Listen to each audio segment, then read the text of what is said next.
कारण तो होगा, क्योंकि कोई भी काम हम यूं ही नहीं करते, हर बात के पीछे कोई ना कोई कारण होता है। अगर मैं इस भारत देश की महिलाओं की बात करूं, क्योंकि बाबा साहब के जीवन संघर्ष को लेकर जितनी चर्चा की जाए वो कम है। मोटे मोटे तौर पर सभी जानते हैं कि बाबा साहब ने इस देश का संविधान लिखा, इस देश की महिलाओं के लिए तमाम वो कानून बनाए जिससे कि महिलाएं आज पुरुषों के साथ कंधे से कंधा मिलाकर चल रही है। मेरी बहनों, मैं आपको अवगत कराना चाहूंगी, अगर आज आप यहाँ पर बैठी हैं और हम बाबा साहब की जयंती मना रहे हैं, उनके जीवन संघर्ष पर चर्चा कर रहे हैं, तो सबसे पहले हमें ये जानना होगा कि किस महामानव ने हमारे लिए क्या किया और उनके प्रति आज हम कितनी कृतज्ञता व्यक्त कर रहे हैं। क्योंकि अक्सर मैं देखती हूँ जब 14 अप्रैल आता है, हम बहुत बड़े स्तर पर बाबा साहब की जयंती सेलिब्रेट करते हैं, फूल मालाओं से उनका स्वागत करते हैं, मोमबत्ती जलाते हैं, पुष्प अर्पित करते हैं और उनकी जय जयकार करते हैं। लेकिन क्या बाबा साहब ने जय जयकार करने के लिए आपको कहा? मैं आपको बता दूं, बाबा साहब ने साफ साफ कहा कि मेरे देश के लोगों और खासकर इस बहुजन समाज के लोगों, मेरी जय जयकार करने से अच्छा है मेरे बताए हुए मार्ग पर चलो। लेकिन सही में अगर मैं बात करूं तो आज हम सिर्फ बाबा साहब की जय जयकार तो कर रहे हैं, लेकिन जो रास्ता बाबा साहब ने हमें दिया शायद उसकी तरफ हम नहीं बढ़ रहे हैं। मैं आपको अवगत कराना चाहूंगी, आगरा की धरती से सन 1935 में प्राण पूज्य बाबा साहब ने एक घोषणा की कि मैं हिंदू धर्म में पैदा हुआ, ये मेरे बस की बात नहीं थी, लेकिन मैं हिंदू धर्म में मरूंगा नहीं। और ठीक 21 साल बाद 14 अक्टूबर सन 1956 को नागपुर की पावन धरती पर प्राण पूज्य बाबा साहब ने अपने लाखों अनुयायियों के साथ में वेद धर्म की दीक्षा ली। तो क्या इस बात को हमने समझा? क्या इस बात को हमने जाना कि बाबा साहब ने एक बात 1935 में कही कि मैं हिंदू धर्म में पैदा हुआ, ये मेरे बस की बात नहीं थी, लेकिन मैं हिंदू धर्म में मरूंगा नहीं। और ठीक 21 साल बाद प्राण पूज्य बाबा साहब हिंदू धर्म को छोड़कर बौद्ध धर्म की शरण में जा रहे हैं, तो कोई ना कोई तो कारण उसके पीछे रहा होगा। क्योंकि इस भारत देश की महिलाओं की अगर मैं बात करूं तो मेरी बहनों, जब भारत देश का संविधान नहीं लिखा गया था, जब भारत आजाद नहीं हुआ था, तो यही मेरे समाज की बहन बेटियां और इस देश की बहन बेटियां किस तरह के सपने लिया करती थी, मैं उस पर थोड़ा सा प्रकाश डालना चाहूंगी। अगर पेड़ के नीचे कोई मोची जूते बना रहा है, तो यही मेरे समाज की बहनें सोचती थी कि जब ये मोची बड़ा हो जाएगा, 60-70 साल इसकी उम्र हो जाएगी और तब ये मर जाएगा, उस समय तक मेरा बेटा जवान हो जाएगा और जिस पेड़ के नीचे मोची जूते बनाता था वहां पर मेरा बेटा बैठकर जूते बनाएगा। ये सोच आजादी से पहले थी, जब संविधान नहीं था।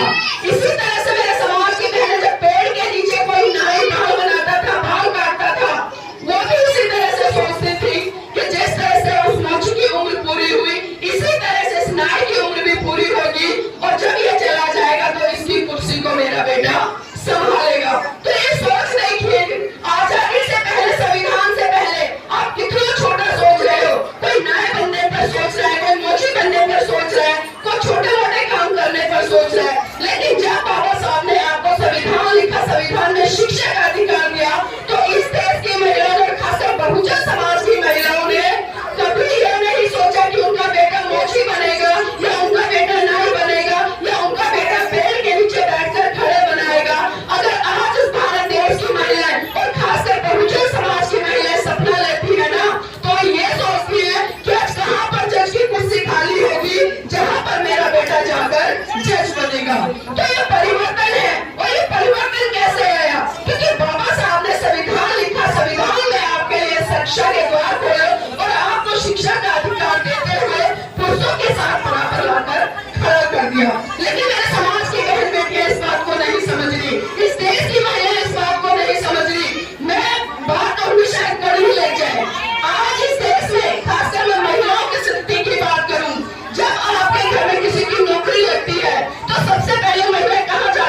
का अनुयायी बनने का प्रयास नहीं किया।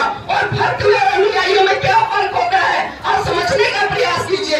जब बाबा साहब की जयंती आती है तो एक भक्त क्या करता है, वो फूल मालाएं खरीद कर लाता है, मोमबत्ती खरीद कर लाता है, दीपक खरीद कर लाता है, धूप पत्ती खरीद कर लाता है और बाबा साहब की तस्वीर के आगे लगाकर दीपक जला देता है, मोमबत्ती जला देता है, फूल मालाएं चढ़ा देता है और बाबा साहब के सामने नतमस्तक होकर अपनी जितनी जिम्मेदारियां उससे वो मुक्त हो जाता है। लेकिन वही जो अनुयायी है वो क्या करता है, वो भी बाजार जाता है, बाबा साहब की तस्वीर खरीद कर लाता है, फूल खरीद कर लाता है, मोमबत्ती खरीद कर लाता है, दीपक खरीद कर लाता है, बाबा साहब की मूर्ति पर फूल माला चढ़ाता है, मोमबत्ती जलाता है, दीपक जलाता है, अगरबत्ती जलाता है। लेकिन वो संकल्प लेता है कि बाबा साहब जिस कार्य को आप यहाँ तक लेकर आए हो उस कार्य को मैं आगे बढ़ाने का काम करूंगा, ये अनुयायी संकल्प लेता है। लेकिन भक्त जाकर सो जाता है। तो हमें भक्त नहीं बनना है, अगर सही रूप में हमें बाबा साहब का अनुयायी बनना है, उनकी जयंती मनानी है तो उनके कारवां को हमें 365 दिन लगातार लेकर चलना पड़ेगा और अपने समाज के इस देश के बच्चों को जगाना पड़ेगा कि आज आपकी मुक्ति के जो द्वार खुले हैं, आज अच्छे स्कूलों में आप पढ़ रहे हैं, अच्छे कपड़े पहन रहे हैं, एसी वाली गाड़ियों में चल रहे हैं, आप कहीं भी उठ बैठ सकते हैं, अपने विचारों की अभिव्यक्ति कर सकते हैं। ये दिन सिर्फ और सिर्फ परम पूज्य बाबा साहब ने आपको संविधान के अंदर दी गई है। अगर मैं हिंदू कोड बिल की बात करूं, क्योंकि संविधान में बाबा साहब ने इस देश के तमाम लोगों को अधिकार दिए, लेकिन उन्होंने देखा कि इस भारत देश की महिलाओं की स्थिति बहुत ही दयनीय है। एक पशु को भी खुले रूप से सांस लेने की आजादी है, एक पशु अपनी मर्जी से कहीं भी उठ बैठ सकता है, एक पशु अपनी मर्जी से इधर उधर कहीं भी जा सकता है। लेकिन आजादी से पहले इस भारत देश की महिलाओं की स्थिति क्या थी, वो घूंघट की चार दीवारी में घर में ही दम घुटती रहती थी, कभी बाहर निकलने का प्रयास नहीं करती थी। और आप सभी तमाम बुद्धिजीवी लोग जानते होंगे जो पढ़े लिखे हैं, क्योंकि मनुस्मृति नामक जो ग्रंथ था वो महिलाओं को पढ़ने की आजादी नहीं देता था, महिलाओं के पुरुषों के बराबर बैठने की आजादी नहीं देता था। वो यहाँ तक कह देता था कि जो महिला है वो शादी से पहले अपने पिता के अधीन रहे, जब शादी हो जाए तो अपने पति के अधीन रहे और जब पति मर जाए तो अपने पुत्र के अधीन रहे। मतलब कहने का ये है कि पूरी तरह से महिला को पुरुषों के अधीन रखने के लिए उस पुस्तक में लिख दिया और महिलाओं के लिए तो यहाँ तक कह डाला कि महिलाएं पुरुषों के पैर की जूती है। तो आप समझिए इस तरह की व्यवस्था भारत देश में आजादी से पहले थी। और जब बाबा साहब ने सामाजिक स्थिति को पढ़ा, समझा और भारत देश की महिलाओं को जाना, तो उन्होंने हिंदू कोड बिल के तहत इस भारत देश की तमाम महिलाओं को, चाहे वो ब्राह्मण है, क्षत्रिय है, वैश्य है, शूद्र है, किसी भी समाज से आती है, उसको बाबा साहब ने तमाम अधिकार दिए। आपको अपनी मर्जी से शादी करने का अधिकार नहीं था, ये अधिकार बाबा साहब ने दिया आपको। अगर आपकी संतान नहीं है तो आप बच्चा गोद नहीं ले सकती थी, लेकिन हिंदू कोड बिल के तहत बाबा साहब ने आपको बच्चा गोद लेने का अधिकार दिया। जब आप गर्भवती होती हैं, जब आपकी डिलीवरी होती तो 6 महीने आप अवकाश पर रहते, जिसे मैटरनिटी लीव कहा जाता है। उस 6 महीने में लगातार अगर आप सरकारी नौकरी पर हैं तो आपको पूरा का पूरा वेतन घर बैठे मिलता है। ये अधिकार बाबा साहब ने दिया। पिता की संपत्ति में पुत्रियों का अधिकार नहीं था, लेकिन बाबा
जाते हैं, हम दलित बन जाते हैं। दोषी वो लोग नहीं है, दोषी हम लोग हैं, क्योंकि बाबा साहब ने साफ साफ कहा है कि जुर्म करने वाले से ज्यादा अत्याचारी कौन है? जुर्म को सहने वाला। वो कर रहे हैं और हम सह रहे हैं, तो मैं उन्हें दोष नहीं देती। उन लोगों ने बाबा साहब को पढ़कर कहां से कहां पहुंच गए, आज पूरी पार्लियामेंट में उन्होंने कब्जा कर लिया है। लेकिन जिस समाज से बाबा साहब आते थे, उस समाज के लोगों ने बाबा साहब को नहीं समझा। और हम एक बात कहते हैं कि हमारे बाबा साहब, हमारे बाबा साहब, ये कहना बंद कर दीजिए, क्योंकि हम लोगों ने बाबा साहब के कद को बहुत छोटा कर दिया। हमारे हमारे कहकर बाबा साहब एक राष्ट्र निर्माता थे, लेकिन हमने एक चीजें समझा नहीं। भाइयों बहनों, जिस तरह से अमेरिका के जो राष्ट्रपति थे बराक ओबामा, उन्होंने साफ साफ कहा कि अगर डॉक्टर अम्बेडकर हमारे देश में पैदा होते तो हम उन्हें दुनिया का सूरज कहते।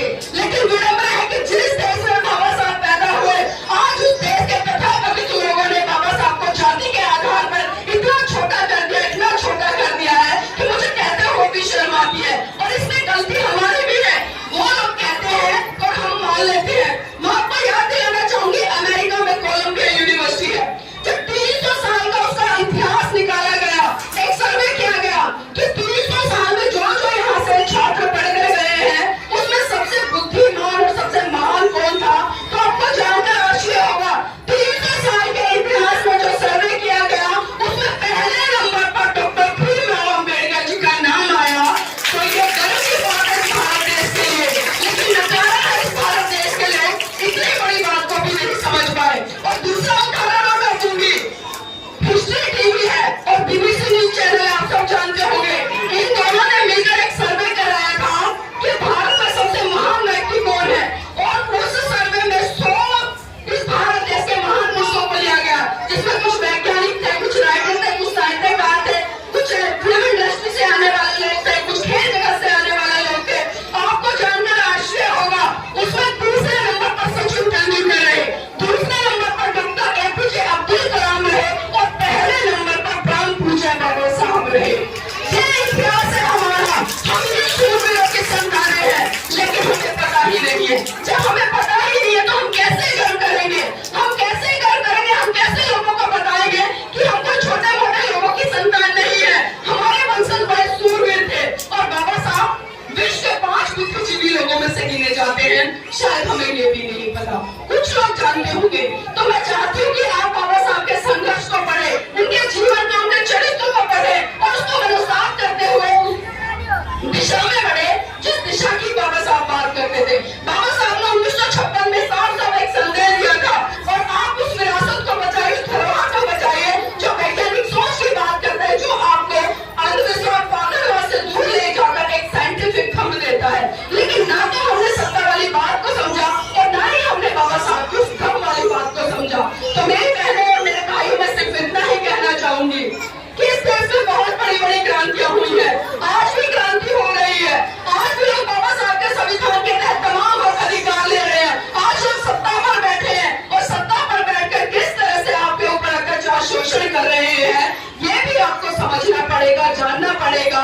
और वोट की वैल्यू का आपको जो सदुपयोग है वो सही दिशा में करना पड़ेगा, ताकि कि आप एक अच्छा प्रधानमंत्री चुन सके, अच्छा नेता चुन सके, जो आपका विकास कर सके, जो धर्म, क्षेत्र, भाषा से ऊपर उठकर आपके विकास के लिए, आपके कल्याण के लिए, आपके बच्चे के भविष्य के लिए अच्छा काम कर सके। और मैं सिर्फ इतना ही कहना चाहूंगी, अगर किसी भी महान पुरुष की जयंती मनानी है तो उसकी जय जयकार करना बंद कीजिए, उसकी जय जयकार करना बंद कीजिए, उसके नारे लगाने बंद कीजिए। अगर सही रूप में उसको सम्मान देना चाहते हो